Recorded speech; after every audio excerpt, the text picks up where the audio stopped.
Turn your life around for the final bell. It's now or never, you have to change well. It's now or never, you must change well. Hello and welcome to another edition of the Change Well podcast. Now today we're going to start off with a little story about a project manager that I once knew. To protect the innocent, we're going to change this person's name to Jim. Jim was a highly skilled project manager when it came to looking at him on paper. He could build a fully loaded project plan with the best of them, knew how to level them in any kind of project planning tool that you had, knew how to lay out all of the dependencies. So it was beautiful. You could look at slipping tasks, could know how they all interrelated. Okay. Also was great in analytics, knew how to develop the project metrics, knew how to run a meeting on time with an agenda. So imagine my surprise when after 6 months into the project was already 2 weeks behind schedule and over budget. Now, how did this happen? Well, Jim excelled in the mechanics of project management, but he had overlooked the most crucial aspect when it comes to implementing a plan. While he was familiar with the schedules and roles of his people on the paper, he did not delve into his team members' true strengths, aspirations, or commitments beyond the workplace. He never understood the unique strengths of each team member. Jim could have made them feel more integral to the project's success, but he rarely ventured outside of his little PMO office and really did not know what made the team tick. He did not know how to gather real-time feedback, engage the team's morale. He could identify that a scrum team was slipping velocity, but he was clueless about the reasons behind it. And you know I'm about to break out in song like I normally do. Jim was a little bit like the Beatles' Nowhere Man. I think he could even tweak the lyrics to fit Jim's situation. Here it goes. He's a real PMO man, sitting in his PMO land, making all his fancy plans, but telling nobody. Always has a metric, it's true, and he's sure to tell you too. But the team he never knew at all. A PMO man, please listen. There are deadlines we are missing. PMO man, now leverage your team and give them a hand. Sha-la-la-la. With all due respect and apologies to the harmony of the Beatles, that's my rendition of the PMO man. And that's what can happen if you're a project manager and you focus on the blocking and tackling and not on the dynamics of your team. A project manager who is not aware of the skills of their team members and the strengths of those team members are going to have critical gaps, whether it be in the skills you need to do the project, or it may have a strength that's missing that is really important to the project. By understanding and leveraging team members' aspirations, you can inspire a higher level commitment and productivity. Prioritizing team satisfaction is just not a feel-good measure at all only. It is essential for project success and team retention. On the other hand, when people are unhappy, they sometimes leave in the middle of a project and send it all the way into a tailspin. So, what are some things that our PMO man, Jim, should have done and you should do when you are a project manager? I'm going to tell you 4 things. 3 of them are about understanding your team, and the last one is about having your team understand and know you. So here they go. The first thing is understand your team's strengths and skills. It is important to note that strengths and skills are different. A strength is an innate ability that a person naturally excels in, while a skill is a learned ability that can be developed and honed over time. For example, my 2 strengths are input and learning. Yeah, I know, it's really exciting. I sound like Commander Data from Star Trek, right? While my skills include project management in the public services industry, and there's many other skills that I have gained over time. Now, how do you obtain knowledge of your team's strengths and skills and leverage them? The first thing you should do is gather the latest strengths and skills assessments from each team member. I use the Clifton Strengths Assessment for strengths. In contrast, skills assessment is a combination of reviewing the certifications of your team members, and often you need to develop assessments for more specialized and industry skills in your own business. There's not a certification for everything. Once you gather all this, you need to compare the overall strengths of your team to determine if a particular strength is overweighted or you're missing a necessary strength. As mentioned before, I can gather and assimilate input and learn with the best of them. But there's one thing I'm totally weak at. I am weak at the critical strength of woo. And what does woo stand for? It's called winning others over. You may not know this from this podcast, but I'm quite in reserve when I first meet someone. I get really, really nervous about meeting new people and networking events in general.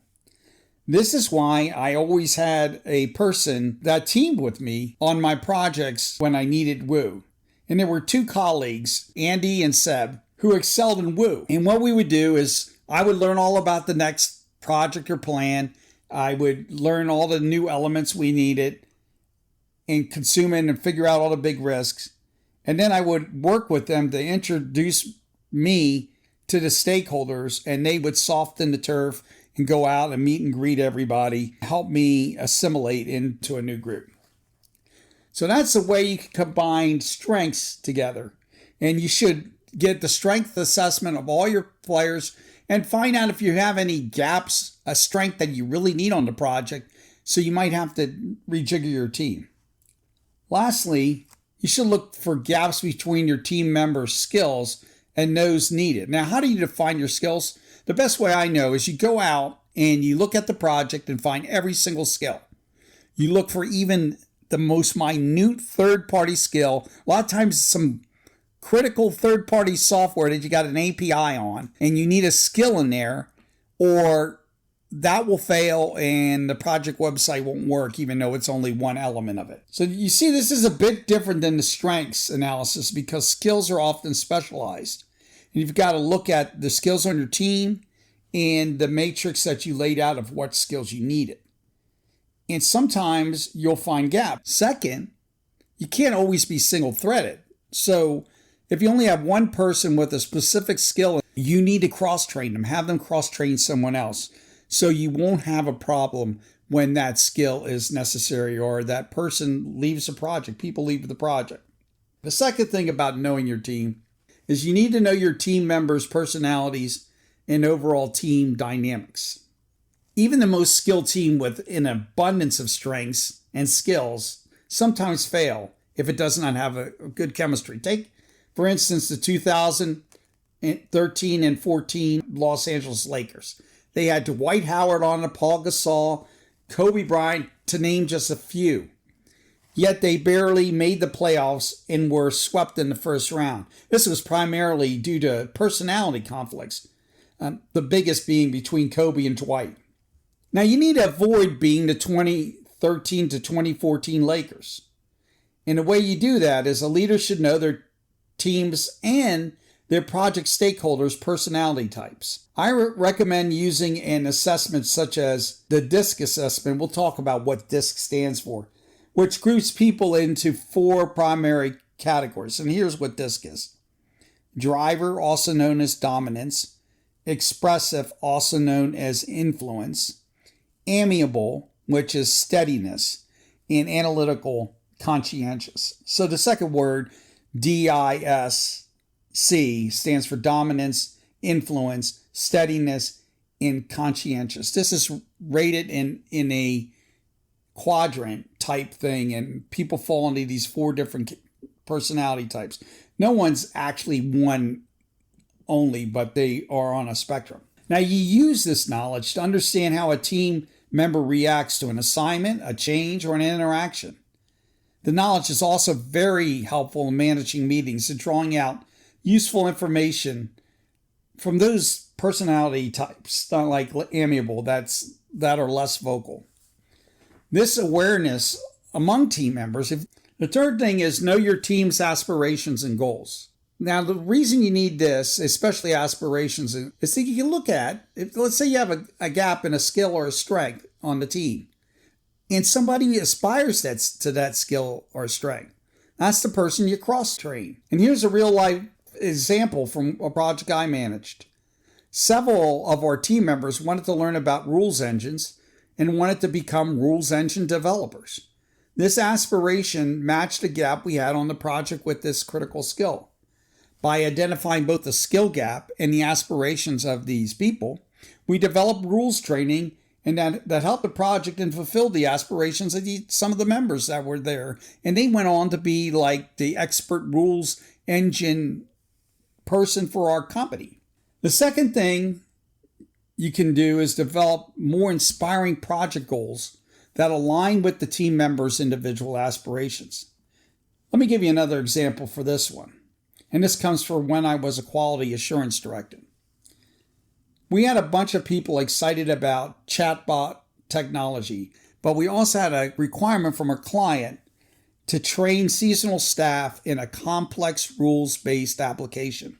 Now, the project established a KPI on how rapidly they could train the new staff on the application.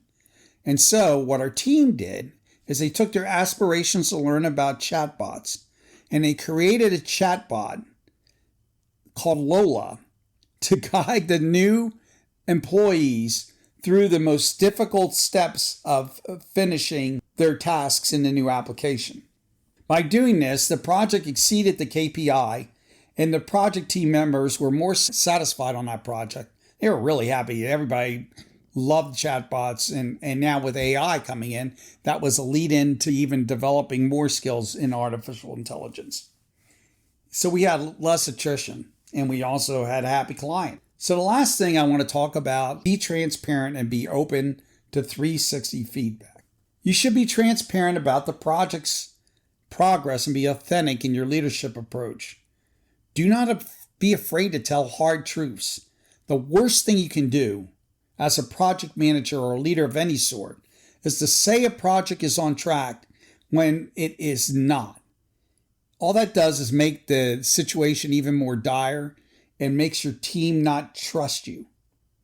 And nothing deflates the morale of a project team more than distrust. In the 5 dysfunctions of a team, it was said, where there is no trust, there is no respect, no open communication, and no shared vision. Without these, progress grinds to a halt, and that's my experience. The next part of this is you need to be authentic and trustworthy and be approachable and humble. So we talked about the authentic and trustworthy, but you need to be approachable and humble. And what does that mean? If somebody has some advice for you, listen and make sure you get back to them, even if you feel that it's not a good example. Listen to them and get back to what you are going to do about it. Just think about it.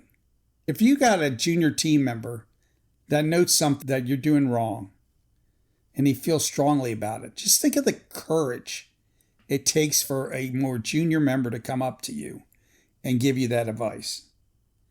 The least you can do is listen to them. Receiving such 360-degree feedback is necessary for you and the project to improve. When a team member makes a recommendation, listen proactively, making sure you take action when called for. Most of the time, you got to remember the best advice comes from your team members. Now, these are our 4 suggestions for this week to drive project success and team satisfaction. And quite frankly, it helps you avoid becoming a nowhere man or woman. So until next week, same station, same time, change well.